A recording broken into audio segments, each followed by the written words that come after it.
நம்ம முருங்கைக்கீரை நம்ம உருண்டை இன்னும் ஹெல்த்தி ஆகிறதுக்காக நம்ம கொஞ்சம் முருங்கைக்கீரை இதில் சேர்த்து பிசைஞ்சு உருண்டை வந்து வேக வைக்க போகிறோம்.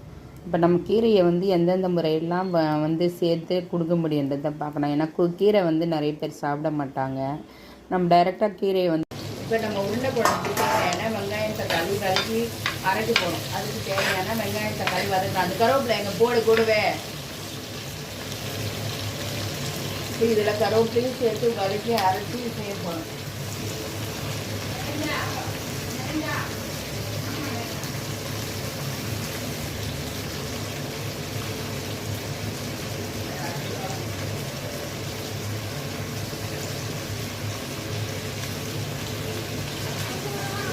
பாருங்கள், நம்ம உருண்டை குழம்புக்கு தேவையான உருண்டை முருங்கைக்கீரையை சேர்த்து உருண்டை பண்ணி வச்சு வேக வச்சு எடுத்து வச்சுட்டோம். இப்போ இதுக்கு வந்து எண்ணெய் ஊற்றியாச்சு, கடுகு போட்டாச்சு. அந்த வெங்காயம் தக்காளி அரைச்சி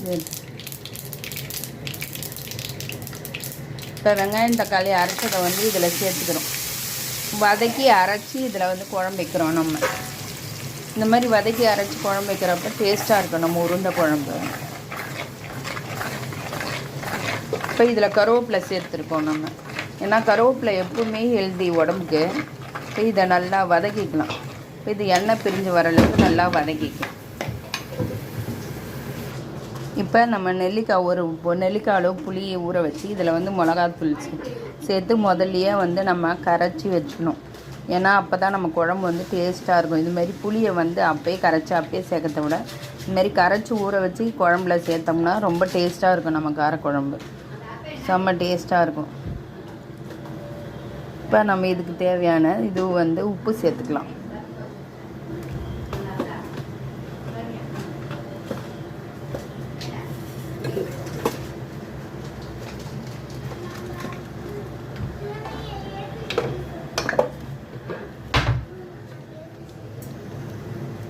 இப்போ நம்ம குழம்புக்கு தேவையான உப்பு சேர்த்துக்கலாம்.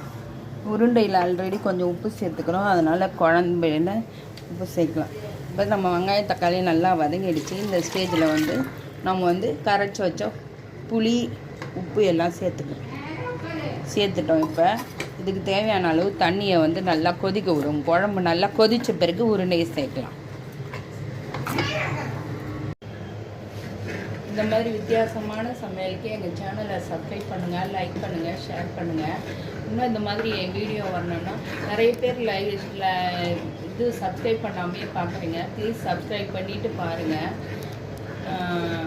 எங்கள் சேனல் இது மாதிரி இன்னும் நிறைய வீடியோஸ் வேணும்னா சப்ஸ்கிரைப் பண்ணிங்கன்னா தான் எங்கள் வீடியோ உங்களுக்கு வரும்.